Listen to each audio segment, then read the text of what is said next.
I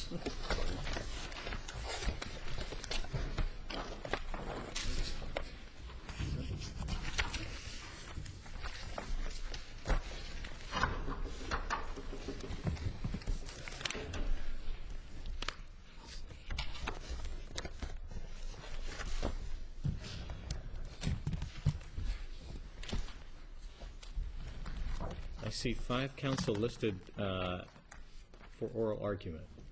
Am I mistaken? Mr. Lansman just excused himself for a minute. I'm sure. Great. We'll take a minute in place, and then we can start without him if need be.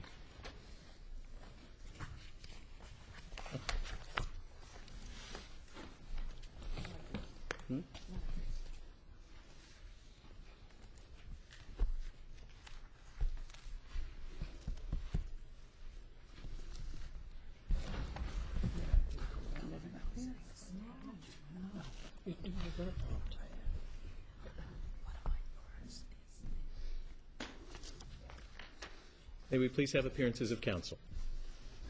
Yes, Your Honor. Good morning. Vanarelli, Counsel. Good morning. I'm Daniel Turkovic on behalf of Amicus, Guardianship Association of New Jersey, and the chapter of the National Academy of Legal Workers. Good morning, Your Honor. Ron Lansman on behalf of the Amicus Special Needs Alliance. Good morning, Your Honor. John Callahan on behalf of the Amicus, the National Academy of Legal Attorneys. Mr. Ross, Assistant Attorney General, on behalf of the PFRS. Welcome, counsel. Mr. Vanarelli, you may proceed. Thank you, Your Honor. Good morning, everyone. May it please the Court.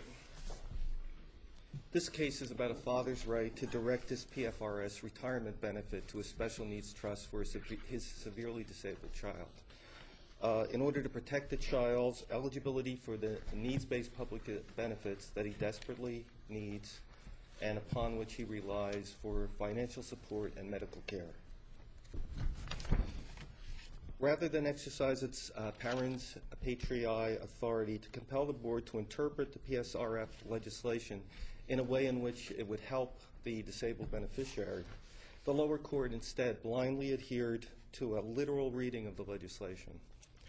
What's more, the appellate division ignored the injustice of its ruling by suggesting that even though Mr. Saccone has been totally unsuccessful in his years of effort to protect his son Anthony's public benefits, that somehow, quote, the possibility exists, end quote, and that's in the appellate division decision, that a guardian might somehow appear, that a pooled trust or a D4A self-settled special needs trust might be established by the guardian or a court, or that Anthony himself might somehow be able to assign the benefit. The appellate division stated that these possibilities, quote, weigh against Mr. Saccone's claim of necessity on page 19 of their decision. And I submit to you that this is an intellectually dishonest position because the so-called possibilities are in fact illusory. And I say that because, number one, Anthony doesn't have a guardian. He's never had a guardian. His father's estate plan doesn't anticipate that a guardian will be appointed. Instead, the father has appointed a financial institution and a care manager to protect Anthony in the future.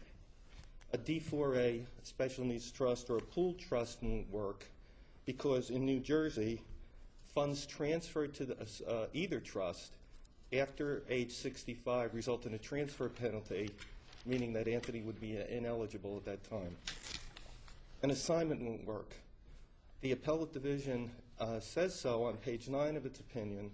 The state also said on page 13 of the appellate division brief that the benefit can't be assigned by anyone. The heartbreak of the case is that there'll be no one, after Thomas Saccone passes away, to carry on the fight to establish a trust for his son Anthony. And there's no trust other than the one that we're proposing in this case that'll protect Anthony's eligibility for Medicaid or SSI benefits. And the bottom line is, unless this court rules that the statutory interpretation of child includes a special needs trust, that the so-called benefit provided by the PSRF will in fact be a detriment and result in Anthony's ineligibility for his essential public benefits. We've been fighting this battle since August of 2008. That's for 5.5 years. During that 5.5-year period, Mr. Saccone has been repeatedly made to feel as though he's somehow trying to defraud the state. From day one, the board made no secret of its negative view of public benefits planning. I think it was in the first letter that it sent to us in response to our request for a beneficiary designation form, that the division cannot be a party, quote, the division cannot be a party to an effort to enable Mr. Saccone to continue to be eligible for public assistance by not reporting the benefit he receives as a beneficiary as taxable income, end quote. And the appellate division did nothing to dispel this suggestion of wrongful intent or wrongful conduct. 10 years after the court's decision in In Re Carry 181 NJ 50, state agencies and courts are still refusing to recognize that public benefits planning for a disabled loved one is a legally permissible option. And in fact, encouraging the use of special needs trusts in our state is a public policy of New Jersey. So I ask the court to again recognize, as it did a decade ago in Re Carry, that individuals have a legally protected right to engage in public benefits planning. This is a matter of public importance. The court hasn't ruled on this point directly before. If this decision is permitted to stand, then public retirees with disabled children will be powerless to prevent the PSRF from taking automatic action that will result in the retirees' disabled children losing the public benefits that's vital to their well-being. That's all I have for my prepared comments.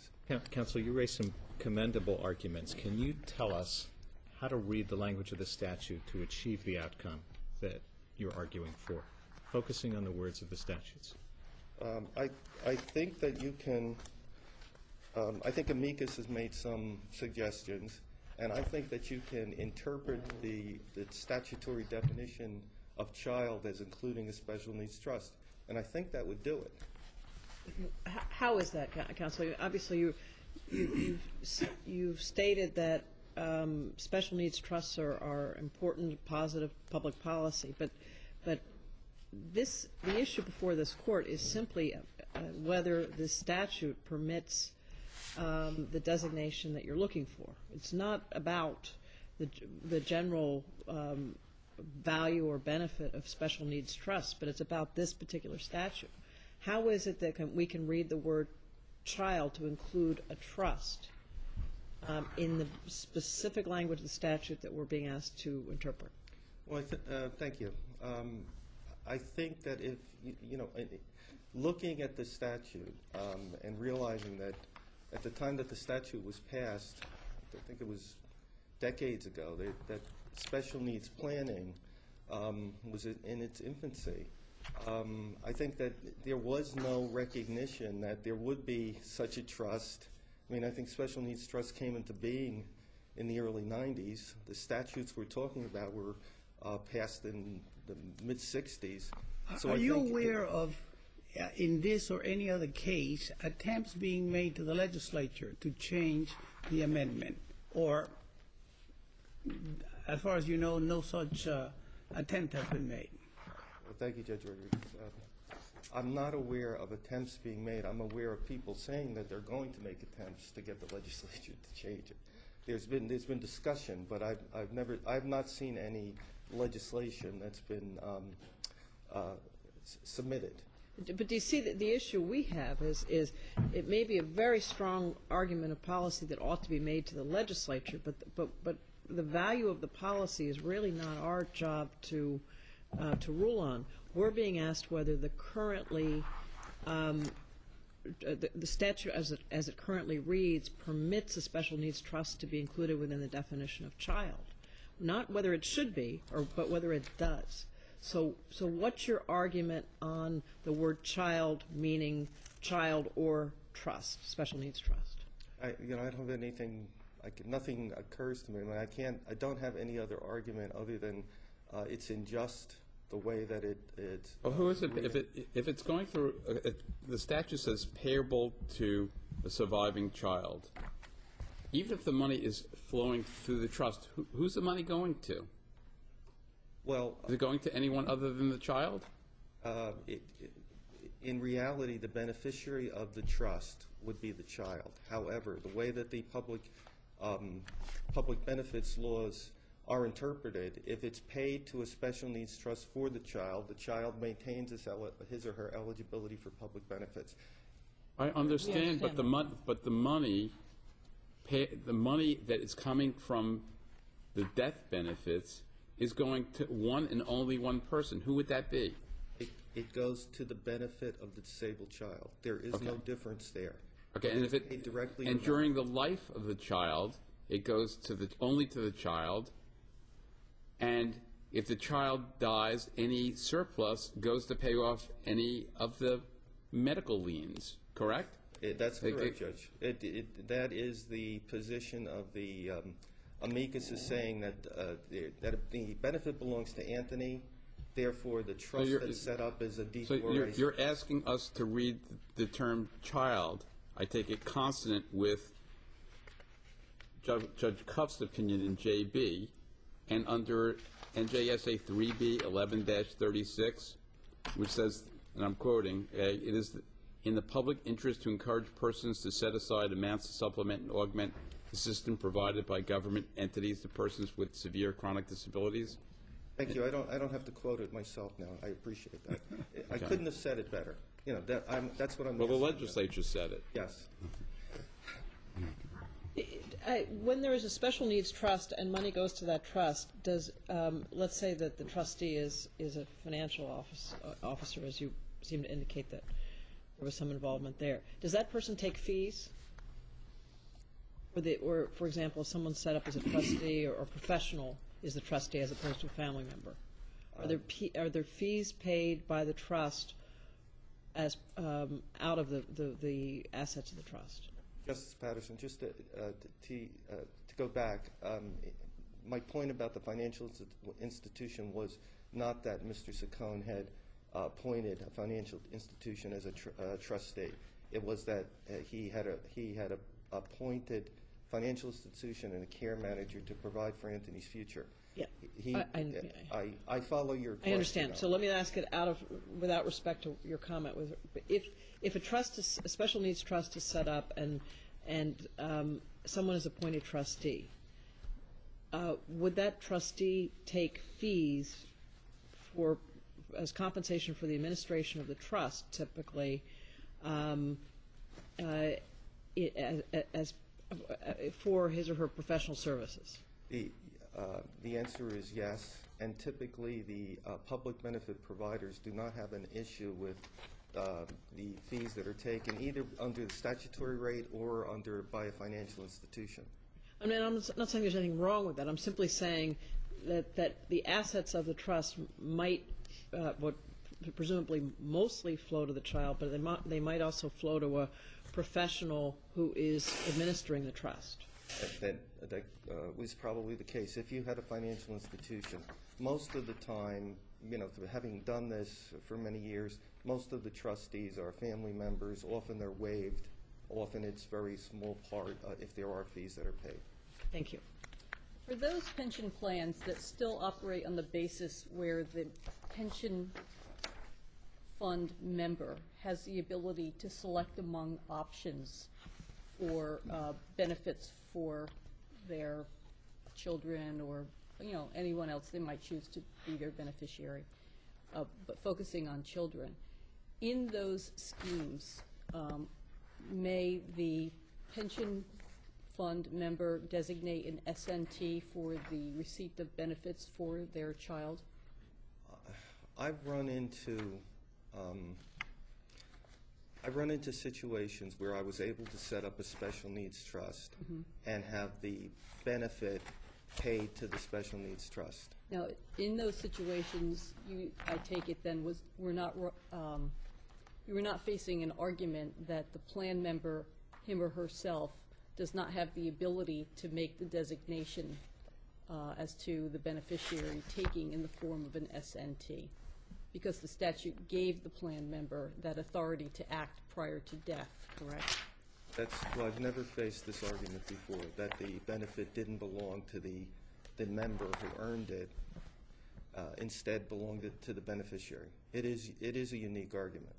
So isn't it ironic that a statute that the legislature changed to ensure that upon the death of the member, a certain amount of benefits would be received by the surviving children and spouse of the member is now operating to prevent the plan member from allowing a disabled child from receiving an SNT trust?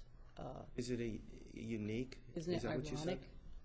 ironic? Ironic. Ironic, it's surprising, it's wrong. So explain, following up on that, can you explain to us how, if the money does not go through this special needs trust but goes directly to the child, how that works to the child's disadvantage? Explain that to us in terms of what is the financial detriment to the child by it working that way? Go ahead.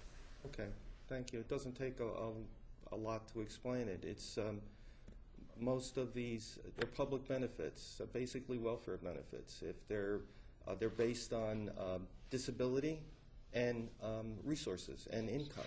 So if you exceed the income or you have too many resources, you're ineligible. Give us an example. Make it clear to us. Sure. There's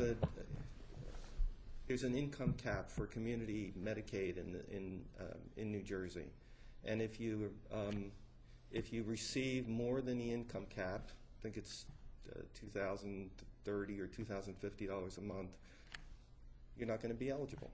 So if you And what are the Medicaid benefits? there are many, they're numerous. I mean, Give us like amounts, and like how much of the money going to the child will destroy the benefits.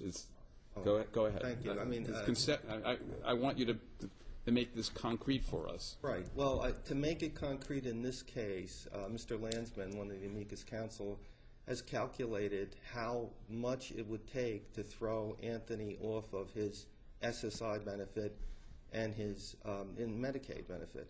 And it's the amount that he gets is a percentage, 15% of what his father earned at the time that he was approved for benefits. And he came up with the fact that it would only take about $111 per month to totally cancel out his SSI and Medicaid. So under SSI, it's a very low monthly benefit, and that is if you're living on your own. It's like $750 a month. If you're living, being supported by someone else, you get $430 a month. Very little. But the key is, if you get even $1 of SSI, you're able to get Medicaid, and that's typically the medical insurance that these disabled children have. So the bottom line is, if the money does not go through the special needs trust, it goes directly to Anthony. Anthony's not getting anything. Correct. He's not getting ineligible, anything. Period. Correct. Is there anything you'd like to add to your presentation? And the best I could. Thank you. Thank you. We have three amici who have 5 minutes allotted for their arguments. I would encourage you, we appreciate the policy arguments. I would encourage you to try to make them in light of the statute and the words of the statute as well. And I see you've decided the order that you wish to present, which is fine, even though it's different from the order we have. I've had a prepared argument. I'm going to put it aside. Let me jump in on your first question. How to read the statute. So when you read a statute, you start off, you look at the plain words, but you also look at the legislative intent. And if you look at the intent of the legislature here, it's clear the purpose was to prevent the benefit to going to other people, relatives, friends, whoever, and to make sure the benefit went to the child. So the fact that they're cutting off others isn't to say, this mechanical result of hand the check to a child. That's point number one. Point number two, the agency's reading of the statute, is literal reading of the statute, makes no sense. They will not pay the check to a court-appointed guardian. They send a check payable to incompetence, whether they're children or adults who have incapacity, care of a guardian. Now, the fact is the guardian negotiates the check. So it's a kind of legal ruse. We're paying it to the child, That's what the statute says to do, but it's not the child who actually manages the money. A little side trip for a second, just your question about fees. Guardians get paid fees, and if the only money they're handling is income, it'll get paid out of that income. That's just the way our benefit system, our commercial system works. So the notion here, which I think explains the right result, is to say the agency is wrong that you cannot pay this money to a fiduciary. They're just wrong. Every system that I'm familiar with, I'm not a New Jersey lawyer, I'm here as a guest, pays it to fiduciaries. Guardians are fiduciaries, and trustees, and especially D4A trustees, are fiduciaries. Now, let me emphasize with the D4A trust, one of the notions is sole benefit. That means the only standard that guides the trustee is to benefit this living beneficiary, no consideration for survivor beneficiaries. Have you waived essentially your 5 minutes? I don't want to interrupt. I'm sorry. Have you waived your 5-minute uninterrupted time? Yes, for questions? yeah, okay. please. Figured that you had. Okay. Is there a difference between a guardian cashing a check on behalf of the beneficiary and an SNT, the statutorily created separate entity? Is there a difference? In terms of whether the word child encompasses that person or the answer is entity? we don't know what the legislature meant. It's a question of legislative intent as to how narrowly they wanted that money to go for the child's benefit. We recognize that a court-appointed fiduciary can normally step in, and I'd like to suggest that given the policy in favor of using trustees, because of their other consequences, both in the state legislation and in federal legislation, that a trustee for a D4A trust looks like a guardian because all their duties run to the child, run to the beneficiary. I understand that we have a historical difference. I don't dispute that guardians came from one source, and historically, trustees were set up to handle the money of the settlor, and the beneficiary was typically, aside from revocable living trust, the beneficiary was the person, it wasn't their money. One of the oddities of the D4A trust is that it has to be created by a parent, even though it's not the parent's money that's going to go into it. So I can't dispute that there is historically, the guardians and trustees are not identical. I would like to suggest that as a matter of policy, as a matter of what the legislature thought about when they wrote this statute, that they didn't think of that difference. And I would suggest, why is this not an argument, a strong policy argument for an amendment to the statute that would say to the child, or in the case of a disabled child, a special needs trust? Why is that not an argument for the legislature instead of an argument for this court to expand the definition of child to include that? Well, I don't want to say I don't think it would be a convincing argument for the legislature. I think it would be, Your Honor. But the question is, once again, we're here now. You have to decide it. And the question is, what did the legislature intend in wanting to benefit children under this statute? Do we get the legislative intent when the language is very clear? Isn't it our function to give the statute the clear meaning of the words? Well, I would like to suggest that you're right. That's true. But even words that appear to be clear, you will often find courts saying, well, it looks clear, but let's look at the intent. And the intent here was to prevent the money from going to someone other than the issue of the retiree. I guess one of your arguments, could the legislature have intended that the child not benefit at all from the bequest? Right. No, absolutely not, Your Honor. Which is what you're telling, that if the money is directed directly to the child and not through a trust, the child gets no benefit. Almost certainly the case here, Your Honor. That's correct. Well, he gets the benefit of the money. He just loses his SSI eligibility and Medicaid eligibility. Well, but he gets the benefit of the fund. Well, yes. I mean, if the SSI goes down dollar for dollar, $20 disregard, but otherwise it goes down dollar for dollar. And then if it triggers zero SSI, then he loses automatic Medicaid eligibility, and he has to go through the medically needy program and with like a $360 monthly allowance for all living expenses. I'm sorry, Justice, you were about to ask No, something? you were answering the question. You're not saying that the child gets zero. The child's benefits would be limited to what benefits under this statute. He would lose federal benefits and lose. That's correct. Yeah. That's correct, Your Honor. So it's not that he would be deprived of any benefit. He would essentially have to choose, or he would by receiving this benefit, he get the would lose his retirement other. You can't choose. Federal system says if he's entitled to an income stream, he's got to collect it. And let me just say, he could be worse off with this benefit. If he loses his automatic Medicaid eligibility, he is worse off. But the program,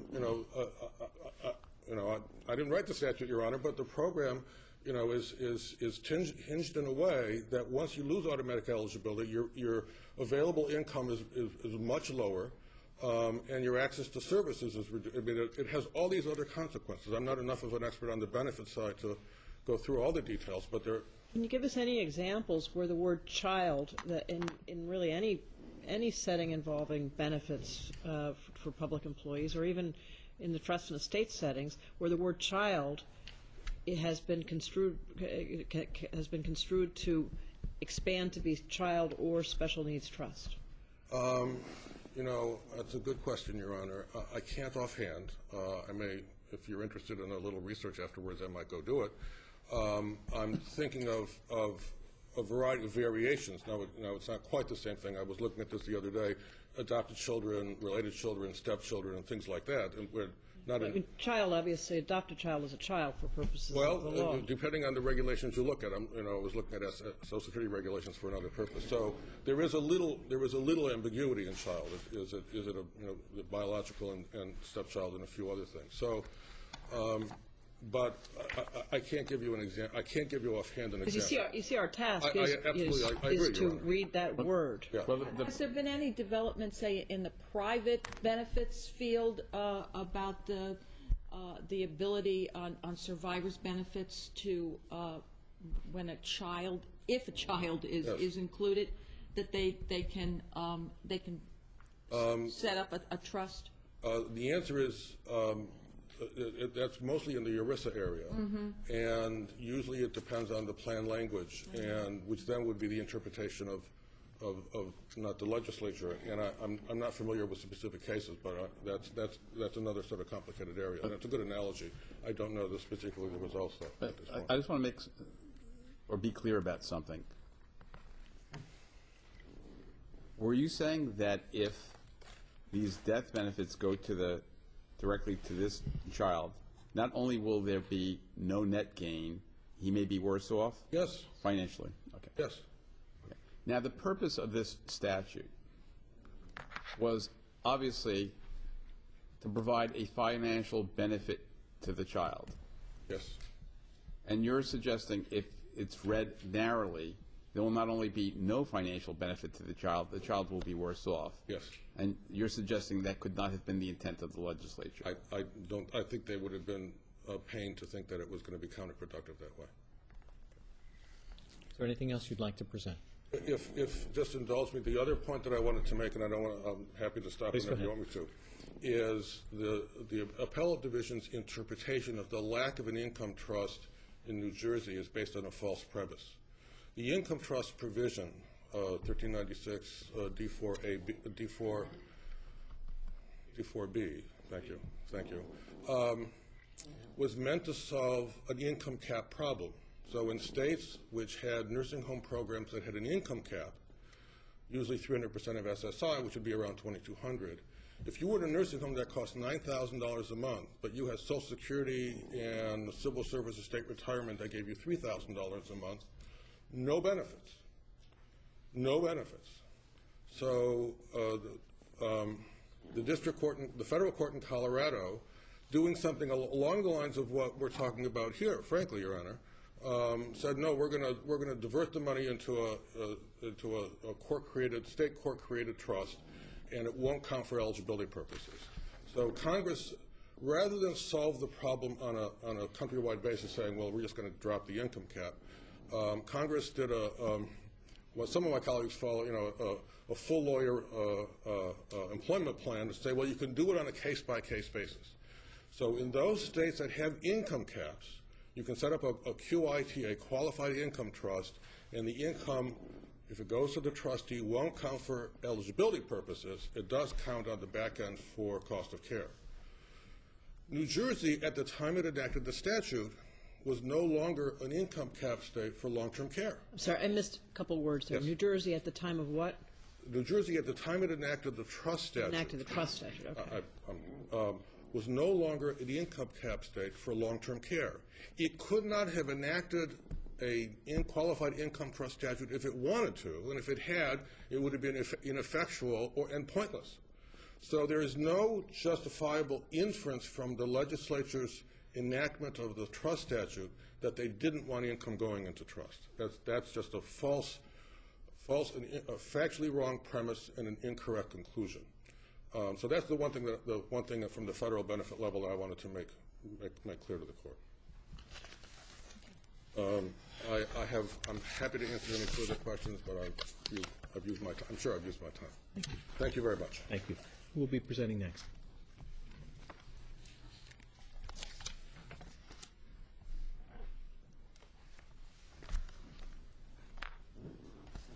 Good morning. My name is Daniel Jakovic. I'm appearing on behalf of the New Jersey Chapter National Academy of Elder Law Attorneys and the Guardianship Association of New Jersey. I'd also, I'm inclined to waive my 5 minutes interrupted, and I'd rather just jump Justice Patterson to the question I think you focused on a couple of times before regarding the issue of what the court can do where possibly it's a matter for the legislature to act. And first, before I get into that, I think it's important to point out that the statute in question was passed in 1967. Concepts of special needs trusts, planning for our disabled population, and respecting their autonomy are all concepts and laws that postdate the passage of the statute in question. And that being said, as I looked at this matter and looked at the concerns Mr. Vanarelli had with respect to his client, it seemed to me that there was a direct analogy out there, and it's found in the Internal Revenue Code. The federal governments face similar challenges to those presented to the PFRS here with respect to the question of who constitutes an IRA designated beneficiary.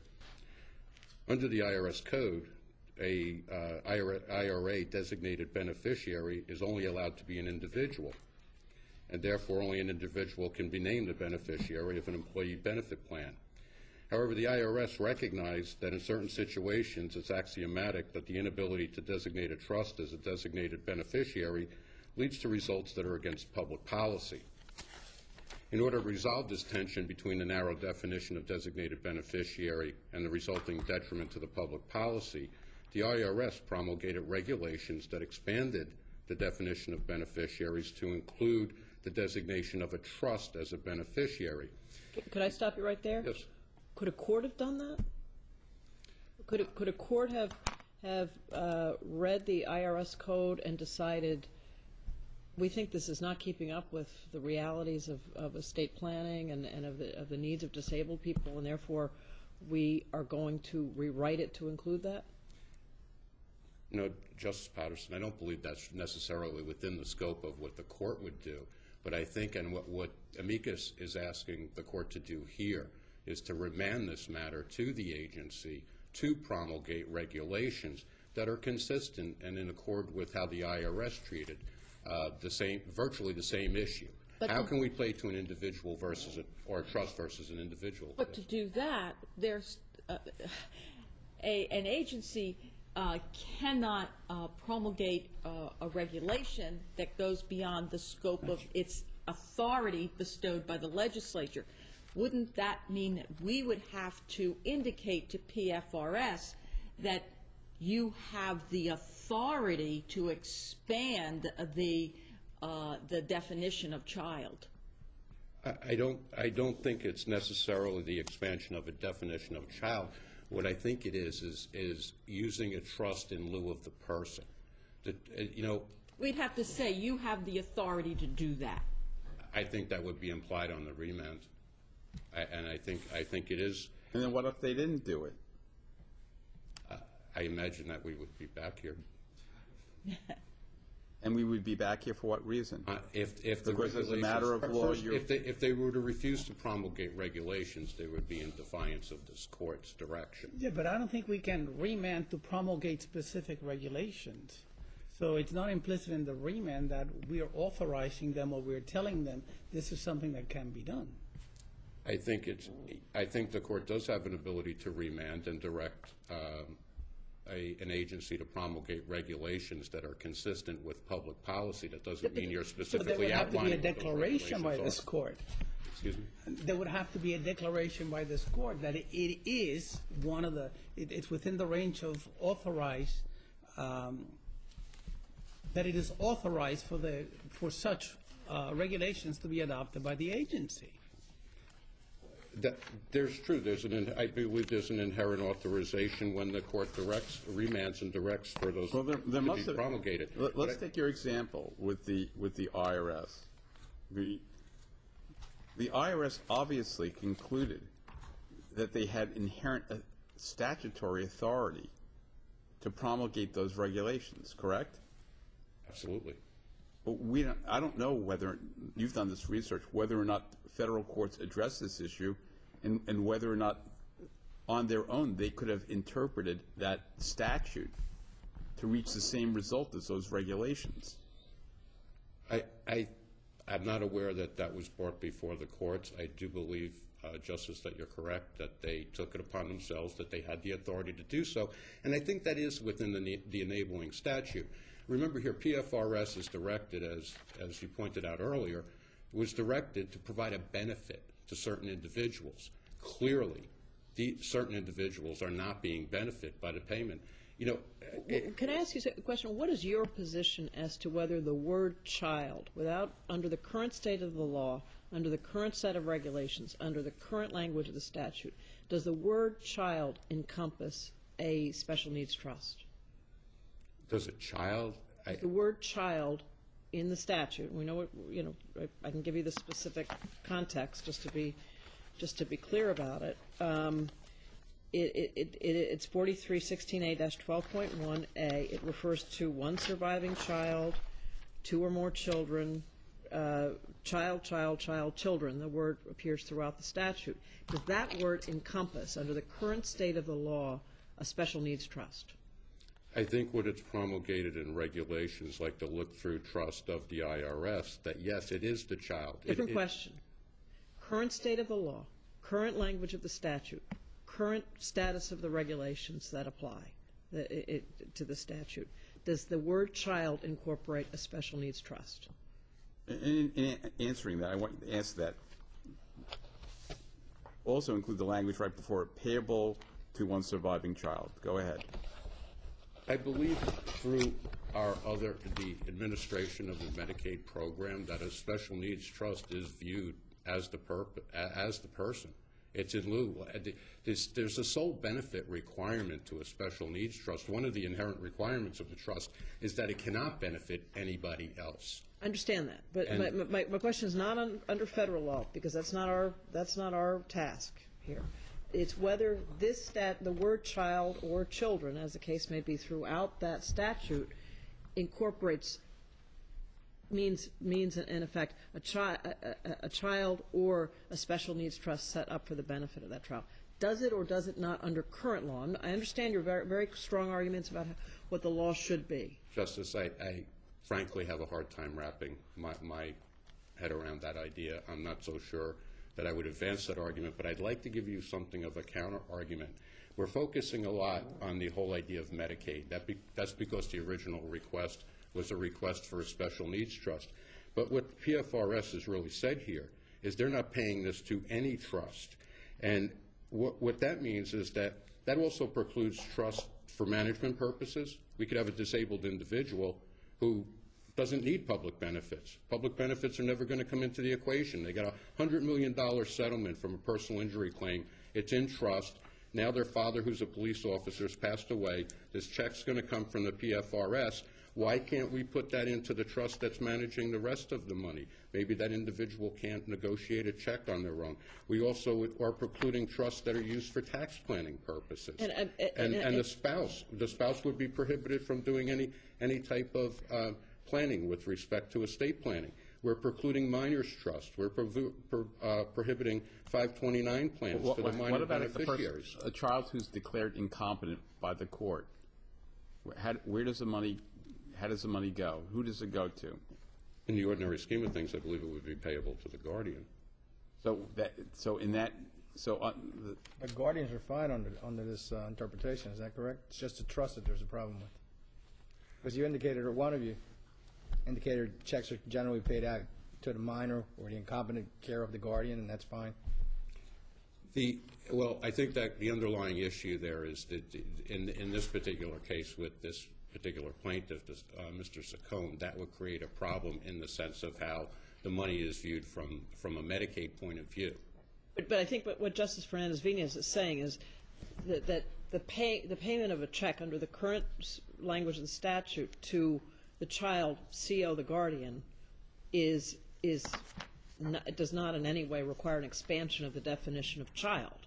That's payable but why is that? We're dealing with fictions here. Even when the child is incompetent, the money is not going to the child, it's going to the guardian. And yet we say that the guardian is the child. But yet the other argument is, we'll say that the trustee is not the child. Go ahead. You're absolutely correct. We operate. Well, why is one fiction good and the other fiction not good? The very concept of a special needs trust is a legal fiction. A first-party special needs trust under the federal statute has to be set up by a parent, a grandparent, guardian, or court. Yet the funds come from the disabled individual. That's not the ordinary concept of a grantor that we normally apply to our trust language. So we've created a legal fiction in and of itself with the special needs trust. If it's being suggested that somehow is, I'm arguing that should be expanded, that the person should be treated, or the trust should be treated as the person for purposes of a PFRS statute, I think that that's true. This is a 1967 statute. And I'd just like to refer you to the, when the state did amend the statute in 2000 to allow for special needs trust, what they had found, this is NJSA 3B11-36D.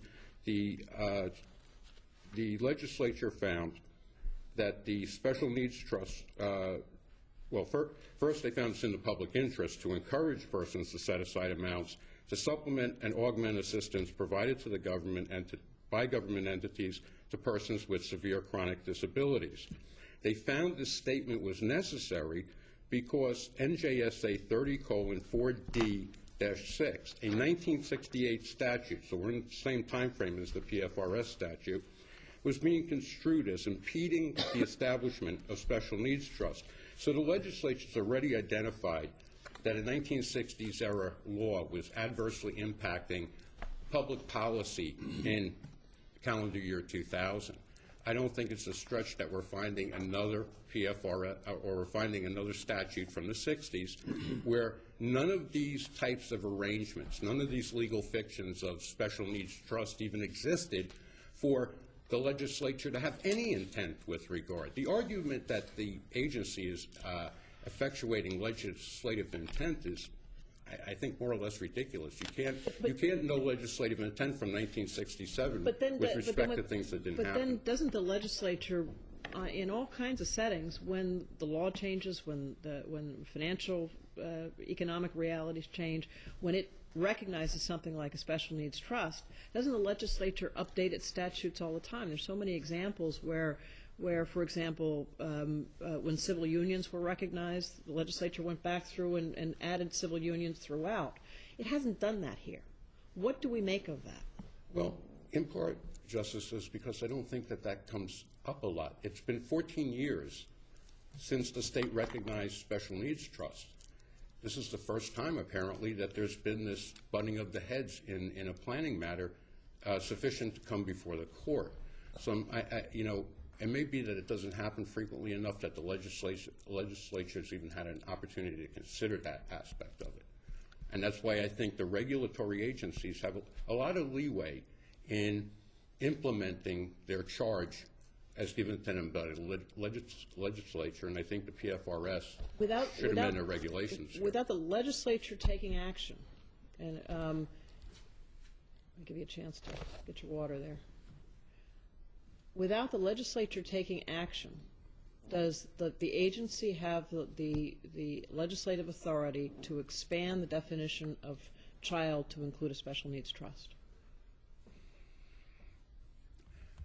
I don't think that that's the methodology that the agency should use. I think the methodology is to do what the IRS did and create a look-through trust. That's a very specific type of trust where we're basically treating the individual as the person. You know, Can I ask you? Sorry to interrupt, but is that one of the types of trusts that our special needs trust statute currently allows?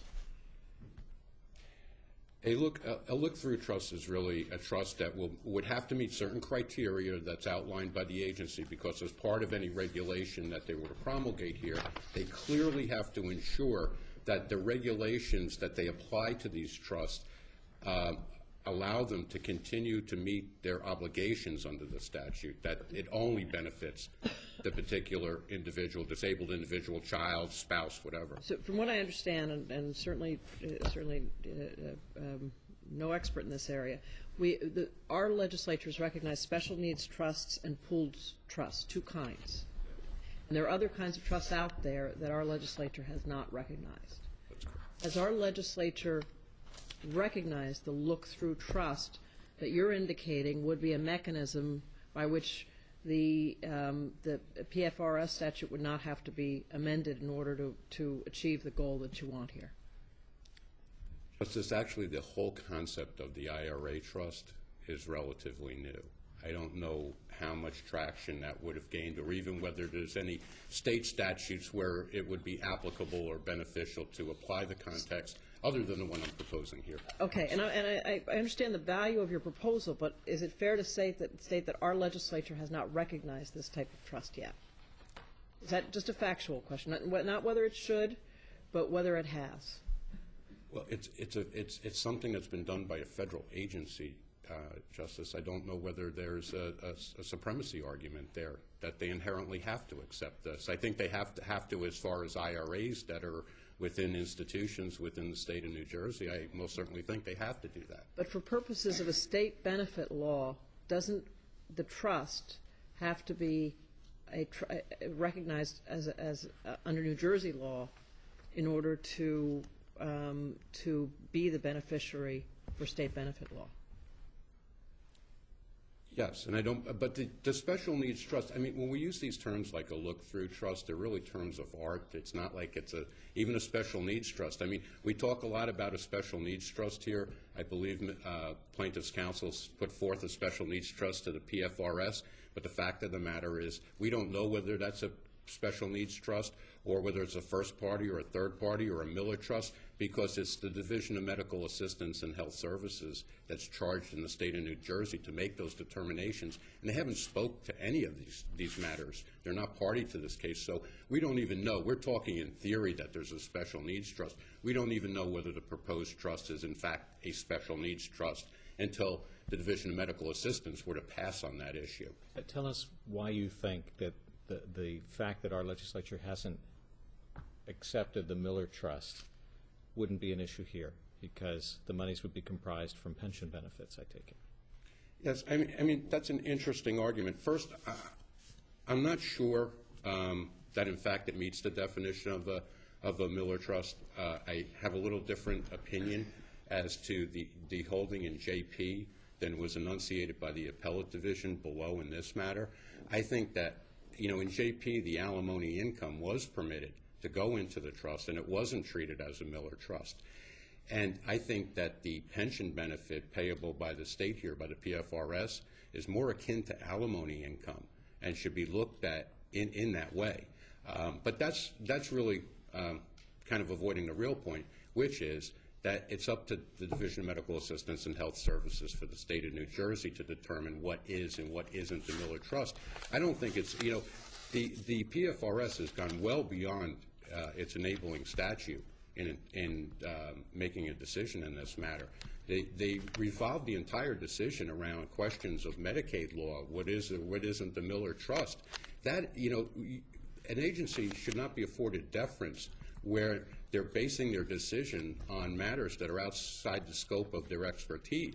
The PFRS has no expertise in the area of Medicaid. How they can come to a conclusion that they can't do something because, and I quote, I believe it's on page 13 or 14 of their decision, that they're not allowing it because it's a third-party trust being funded with first-party money. Those are all Medicaid terms. Those aren't terms that are under the or permissible to that agency. But does your argument accept the fact that the PFRS board has determined, perhaps appropriately, that the plan member does not have the ability to possess in any way these survivor benefits or direct them, that they are not his for any legal purpose? No, I don't dispute that argument. Okay. I don't. And I think really what it is what we have here is the agencies holding such a narrow definition of the statute as they do. What they're doing is actually acting in contravention to the legislature's intent because, as Justice Alvin pointed out earlier, it's hurting this. It's hurting this individual. It's not helping them. To call this a benefit to this person, it borders on the ridiculous. We wouldn't be here if it was benefiting them. And your argument, though, hinges, therefore, on whether or not we can consider the trust, whether we call it a S&T or some other term that you've used this morning, whether or not that can be the equivalent of the child because the benefits are the child's and the child's alone, correct? yes, and a special needs trust by definition is only for the benefit of that child and therefore is basically an alter ego of the person. And that's what it really comes down to. And that's why it's, under the ADA. Does the child have the ability through a guardian to go to court and create an S&T for him or herself for purposes of receipt of any and all benefits?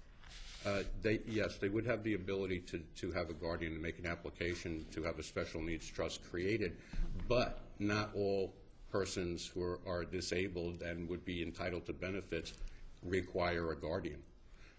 And not all special needs trusts have to be set up by a court either. Is there anything you'd like to add?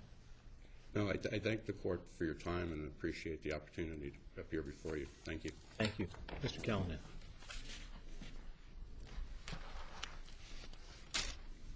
Good morning, Your Honors. If it please the court, I certainly waive my my 5 minutes of uninterrupted time. Essentially, I think this case comes down to what's been said many times, that whether the definition of trust includes child, and I think really the correct stance is to say that a sole benefit of special needs trust is really just an alter ego of the child. Isn't it really the other way around? I just want to make sure I'm understanding. It's really the definition of child includes the trust. I'm sorry, yes. Yeah. The definition of child includes a sole benefit of special needs trust. By definition, a sole benefit of trust means that the disabled child is the only one that can ever benefit from that trust. That was the purpose of the statute in 1967, to make sure that the child benefited from these benefits. And by having them paid directly to the child, as has been pointed out, it will actually become a detriment. He will only have these benefits and will lose several very key government benefits. So the legislation didn't address the issue that's before the court. What was before the legislation is, how do we protect the child to make sure he gets these benefits? Now we're kind of looking at it at a different angle to make sure that the benefits are maximized for the child and only the child. And when you take the legal fiction and say, well, a sole benefit of special needs trust is the child, you're enhancing what the legislature did with this statute, not... Should that be something the legislature does? I mean, it would be, the legislature, it seems to me, could either amend the statute to say child or a special needs trust that exists solely for the benefit of the child, or use in its special needs trust statute, say, such a trust shall be considered a child for purposes of cross-referencing the other statute. There are a couple of ways that the legislature could have done that. Why is it why is it appropriate for this court to do that as opposed to the legislature doing that? I think because the legislature hasn't done it, perhaps because it isn't an issue that comes up very often, so that it's before the legislature. Could the legislature do it? Beyond a doubt, and they probably should. But can this court do it? I believe that it can. Or maybe the legislature would expect us to interpret the statute in accordance with its intent, which is to benefit the child, and therefore would not even think about amending the statute. Exactly. Until maybe this court made a wrong decision, which it would have to therefore clarify the law. Exactly. By interpreting the statute in a manner that I don't even think that does it expand the definition of child to include trust. I don't think that it's necessary to look at it like that, because the trust is the child, just like a guardian is the child, just like for Social Security purposes, a representative payee is the Social Security beneficiary. There are all types of situations where benefits are paid to fiduciaries, like a trustee, like a guardian, like a representative payee, and we don't look at it as we're expanding the definition of beneficiary. It's just a manner of getting those benefits to the child in a way that benefits the child the most. And I don't think the legislature looked at that in 1967. As has been pointed out, special needs trusts didn't even come into being in the Federal Medicaid Act until 1993. Can you help us with any situation where the word, and obviously the word child is used in a lot of different contexts, and we have the special needs trust statute existed. Is there any place where the legislature has clarified for us that when it says child, it can also mean a trust for the benefit of the child? I wish I could, Your Honor. I can, as I say, point out the situations where Social Security benefits are paid to representative payees, where if a benefit's paid to a guardian, it's treated as being paid to the person for whom the guardian's been appointed. Has Congress addressed that? I mean, is that done by authorization of Congress as opposed to an agency's determination, or for that matter, a judicial determination? Well, the Medicaid Act permits, for instance, I believe that the Secretary to express opinions on trust. The Secretary has expressed an opinion on special needs trust as being sole benefit of trust, and a sole benefit of trust is a trust only for the benefit of that person. So I guess if you follow it downstream, then the federal government has, through the use of special needs trusts. Do we have any analogous expression of legislative intent in New Jersey? Not that I'm aware of, Your Honor. Do you see the issue we have in terms of, what is an appropriate, what is the scope of our authority here versus what the legislature can do? It's your position that reading child narrowly so that the child would actually not only not benefit, would be hurt, would be an absurd reading of the statute, and therefore a result that could not have been intended by the legislature? Without question, Your Honor. As I say... And that's a canon of statutory interpretation, not to read a statute to reach an absurd result? I think that that's well within the Supreme Court of New Jersey's authority to make sure that the statute does not reach an absurd result based upon the legislature's intent in 1967, yes. And I think that can be accomplished by doing this. No one benefits from a sole benefit of special needs trust other than Anthony. At his death, Medicaid is repaid for all benefits that he received during his life. So this isn't estate planning where we're seeking to skirt benefits for the benefit of people other than those specifically intended to be benefited by the statute. This maximizes his benefit.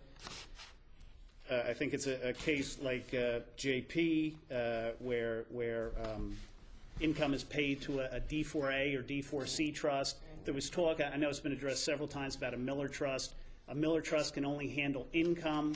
A D4A or D4C trust can handle assets, and assets are defined to include resources or income. So a D4A or D4C trust is an appropriate trust to handle this type of benefit. The trust has to be made payable to the trust before Anthony reaches age 65. I'm not sure it's before the court, but I believe he's in his 50s. We have to say that the benefits payable to him before age 65 if his father, for instance, were to die when his father, let's say, were 90 and Anthony were 75, and the benefits were payable to the trust at that point, or that the court or the legislature made a decision that they could be at that point, there's a chance he would lose his benefits because the benefits have to be payable to the trust before he is age 65. By interpreting the definition of child to include the trust, I think we can say, and that is set up in such a way that in these cases they're irrevocably paid to the trust. We can preserve Anthony's benefit for all time by doing that.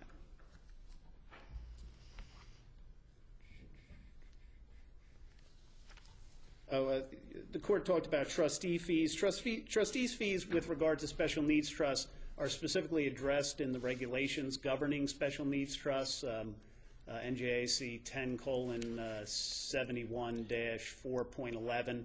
The reason I raised it, and I'd like to hear your views on it, is to, obviously, I'm sure it's heavily regulated how much a trustee could take, but a trustee, as I understand it, can be compensated for his or her work in administering the trust. So when this benefit, if this benefit were allowed to go to the trust, isn't it fair to say that Anthony would not be the sole beneficiary? No, because the Division of Medical Assistance and Health Services, the division that specifically administers the Medicaid program, has specifically said that a trustee of a special needs trust is entitled to their statutory fees, which we all know are actually kind of minimal as a trustee. And here, Anthony is benefiting greatly by having somebody else manage his money. Typically, beneficiaries of special needs trusts can't manage their own money. So he's benefiting greatly from having somebody else manage his money for a very small fee that Damas has specifically said. Are guardians of incompetence entitled to fees? Absolutely, yes. So guardians are, anybody who manages money for another fiduciary is entitled to a fee typically. The fee is typically minimal. And I think that the small fee outweighs the great benefit that the benefited person receives. Is there anything you'd like to add? No, Your Honor. Thank you. Thank you. Ms. Raxon.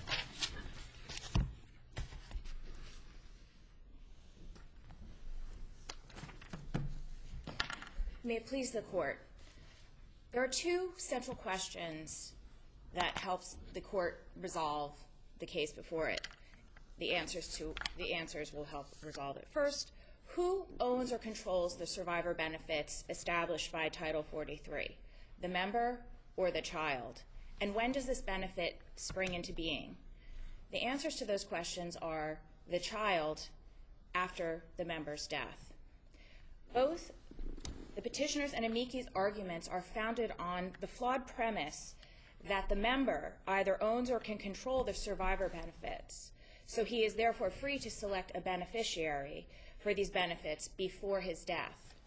Their suggestion about the member's ownership or control is not supported by the statute's plain language or its legislative history. The legislature has selected the beneficiaries of this benefit, the surviving spouse and certain defined children, including adult disabled children of the member. Nowhere in the statute does it suggest that the member may direct the payment anywhere else. Well, is it being directed anywhere else? In a special needs trust, the beneficiary is the child.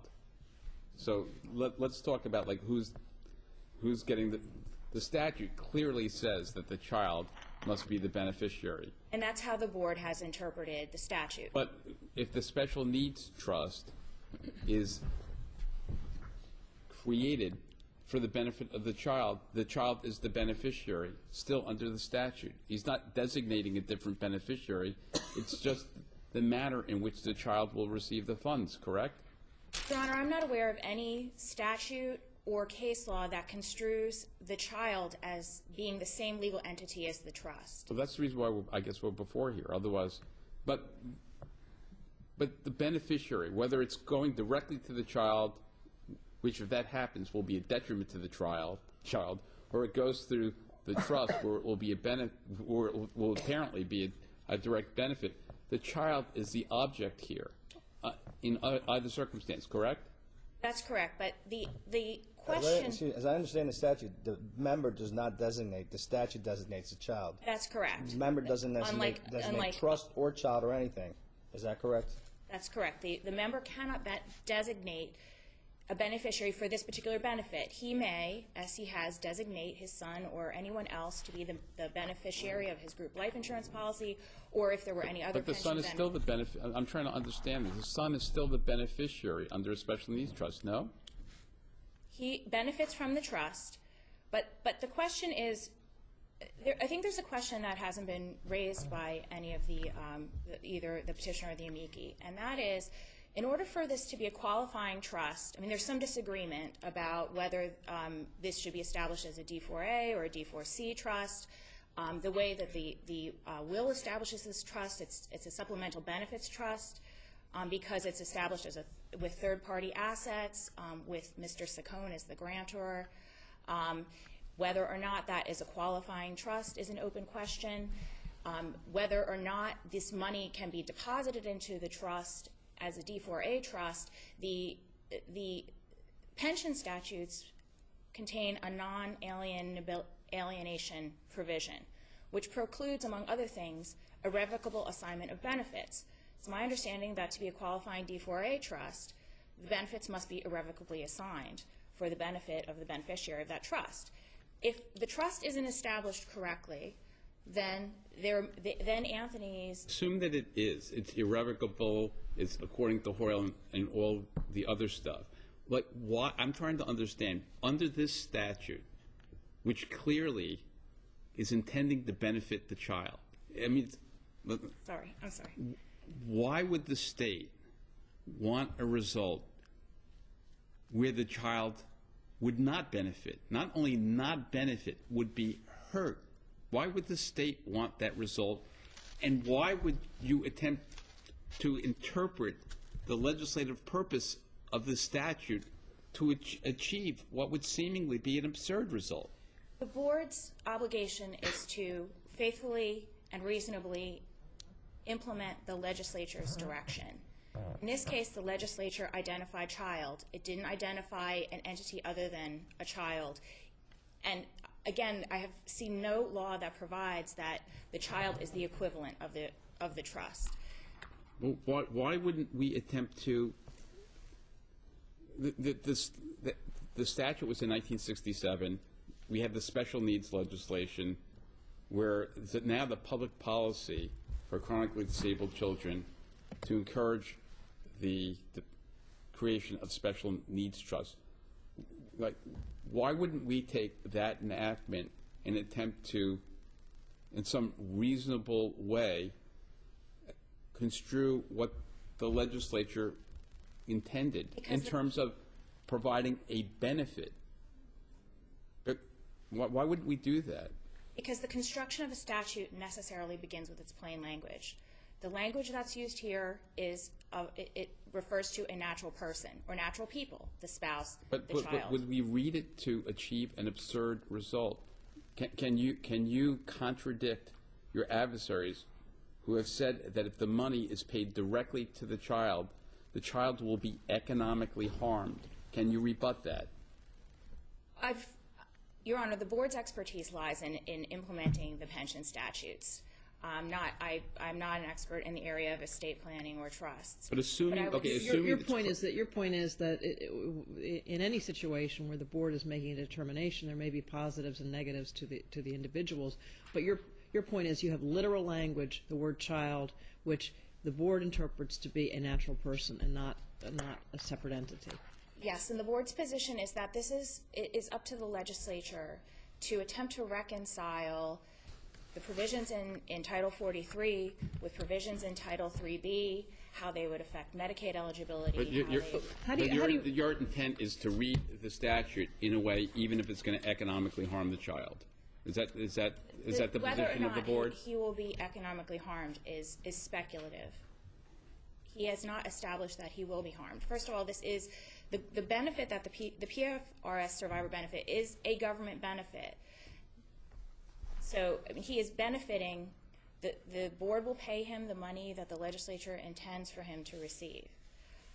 Is it really speculative? Can you dispute the representations that we have seen in writing and heard that once we exceed the $2,000 or so monthly receipts, benefits are going to be lost?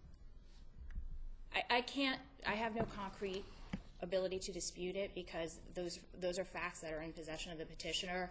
The board's role is not to determine someone's eligibility for public benefits. Respectfully, Your Honor, it's to implement the pension system, to pay the benefits that the legislature intended to be paid. And this is cost-free as far as the pension system is concerned.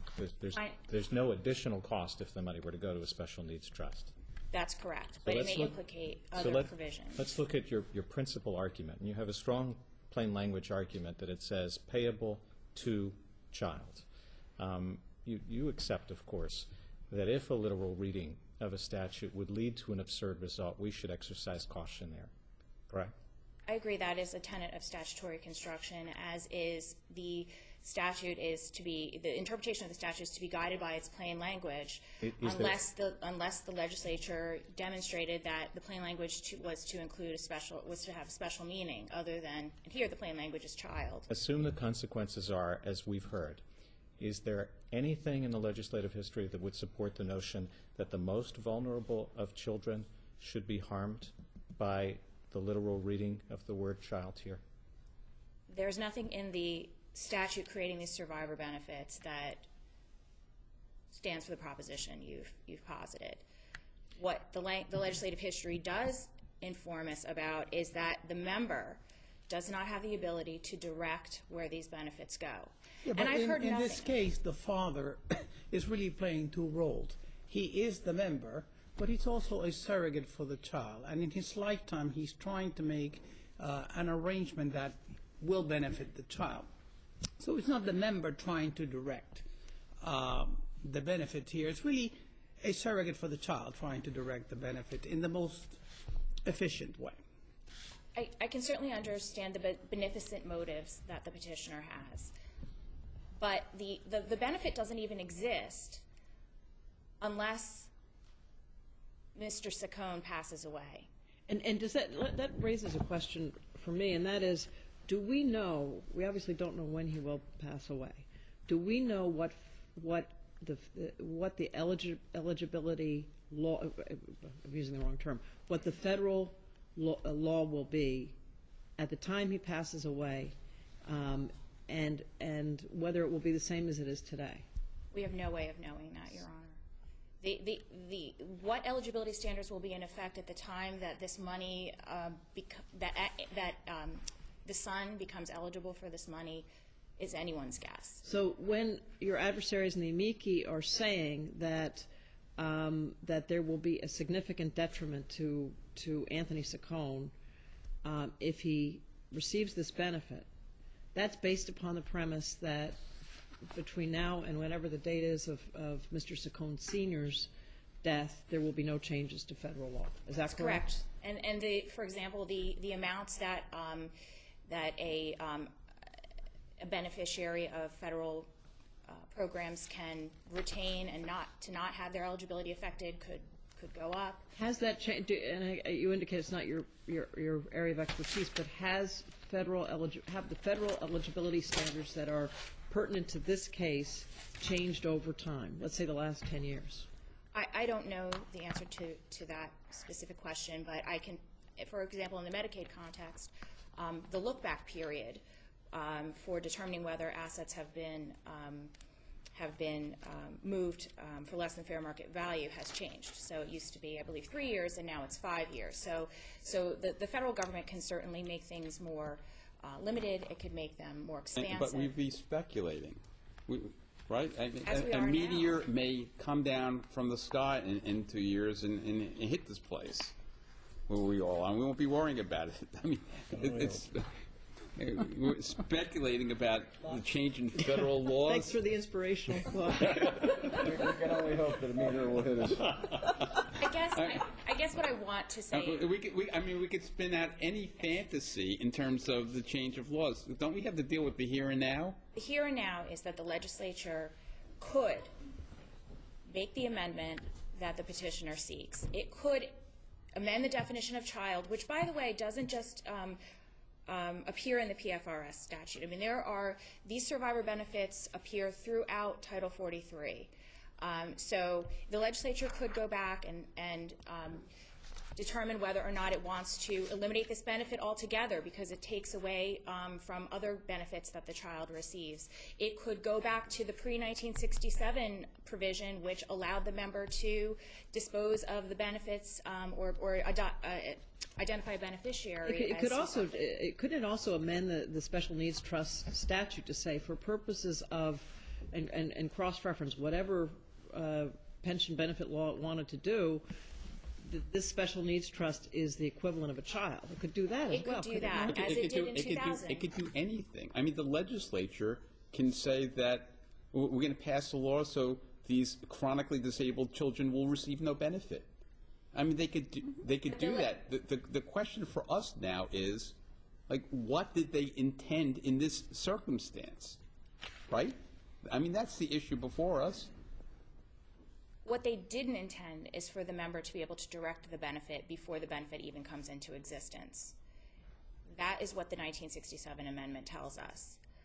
I can't disagree with Your Honor that the benefit inures to the benefit of the spouse, the surviving spouse, and the surviving children.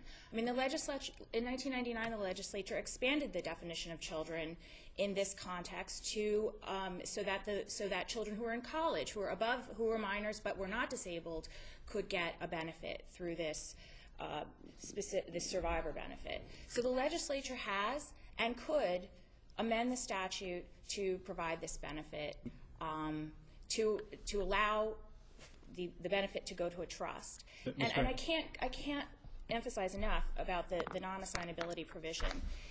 Really, the legislature is in the best position to reconcile the competing public policies and to explain to the board, who is required to administer the program, how to reconcile this provision that says you can't irrevocably assign pension benefits with a trust that might, in order to be valid, might require irrevocable assignment.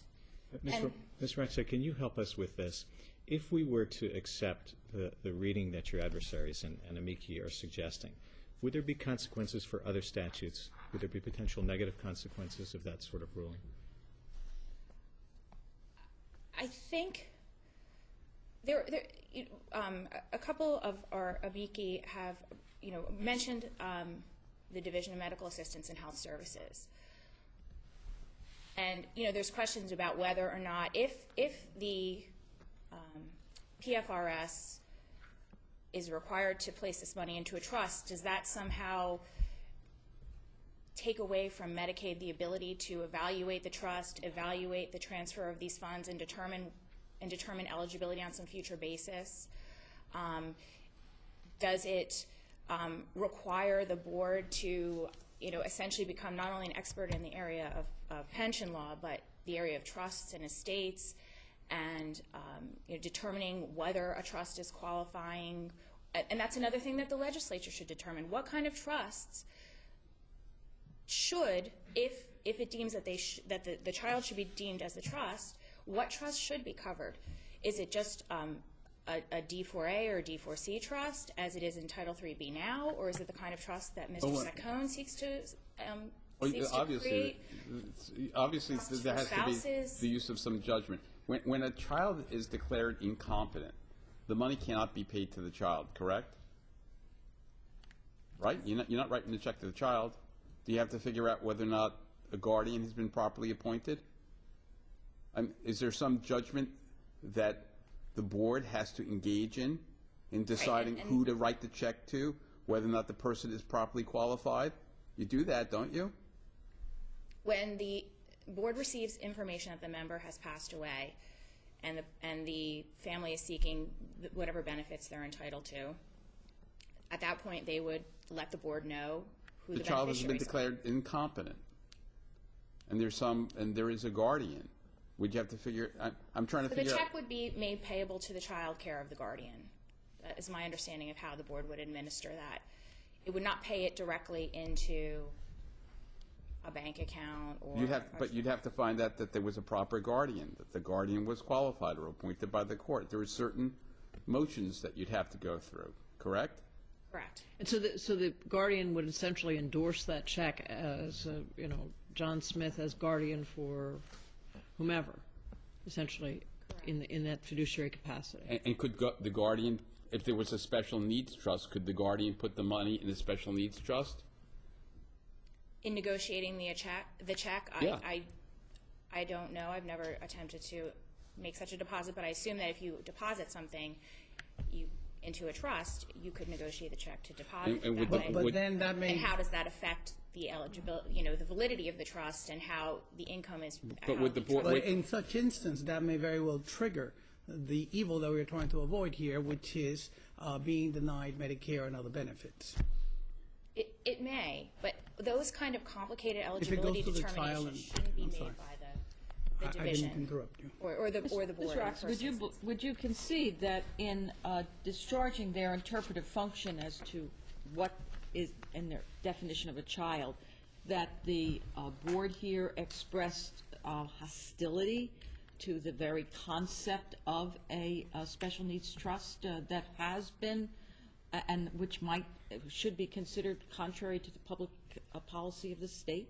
Your Honor, I wouldn't characterize it so much as hostility, but maybe a misunderstanding of how these things work, because the board doesn't recognize the trust as being the equivalent of the natural person that the statutes define as being the beneficiary of these benefits. So I think it's more of a misunderstanding that the board is not in the business of evaluating trusts, determining where to make payments to trusts. It determines who's eligible for these benefits, and then it pays them.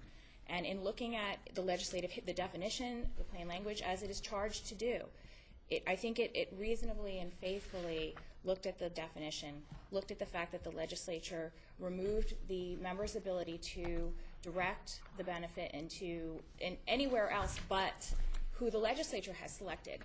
And to the extent that some evil or some mischief is created by that construction, the board is left with what the legislature has given it. The board is not free to imply provisions that the legislature hasn't elected to insert into the statute itself. Ms. Rock, so you are premising your argument that a survivor benefit has to go to an individual, this is child or spouse, surviving spouse. In those funds where the beneficiary still has the option to designate who the survivor benefit will go to, have any of them allowed survivor benefits to go to a special needs trust on behalf of an individual? I don't know anecdotally if it has been allowed, but the record reflects that the beneficiary could be identified as somebody other than the individual. Can it be a trust? My question is, can it be an artificial construct through which an individual receives the survivor's benefit? I believe it can, but I would want to confirm that and let you know in writing. I believe Chief Justice, can. I'd like to know that, because your argument here is that this must be paid to a natural person. That's the way the statute reads. The statute wants it to go to a natural person, but if Right, a natural person must be a survivor to receive survivor's benefits, then what's happening in the other funds is relevant to the interpretation given this statute. Although if you look at the regulation, I believe it's 17:1-5.4, which is a general provision about payment of pension benefits, not specific to this statute. But that reflects that the check must go or would go to a guardian or a trustee. Pension benefits are different than survivor's benefits. My question is precise please understand it to be precise for a survivor's benefit. So here, right, there's no check paid to a trust for a survivor benefit. I guess the distinction I'm making is between death benefits and survivor benefits. The survivor benefits are those that are issued in this statute and other statutes where the legislature has said, here are the people that the money's going to. Right. And by legislative history, the member has no control over that. I think Justice Lebecki is asking about the category where the member is permitted to do the designation. Oh, in PERS, for example? Yes, PERS. I think the statute is that the check goes to the trustee. I know that the member can identify who the beneficiary shall be, but I'm presuming you're still talking about an individual who is the survivor, who receives the survivor's Correct. benefit in the form of the death benefit. Correct. And my question is focusing on whether or not those benefits in those other settings have been paid to a trust. I don't believe they have been paid directly to a trust. They've been paid to either a trustee or a guardian, based on the regulation. I may be misunderstanding As Your a Honor's trust, question. if they're paid to a Trustee is for the trustee, they'd trust. be essentially being paid to the trustee as trustee of As- that trust. Right. So there's a person there who is getting the benefit, There is, but yes, in a a fiduciary natural capacity. person, if you will, but a fiduciary, correct. So they'd either be paid to the beneficiary or the fiduciary, who represents the beneficiary's interests. Is there anything you'd like to add to your presentation? No, Your Honor, thank you. Thank you, and thank you to all counsel for the very helpful arguments this morning. We'll take the matter under advisement. Court's in recess till 1 o'clock.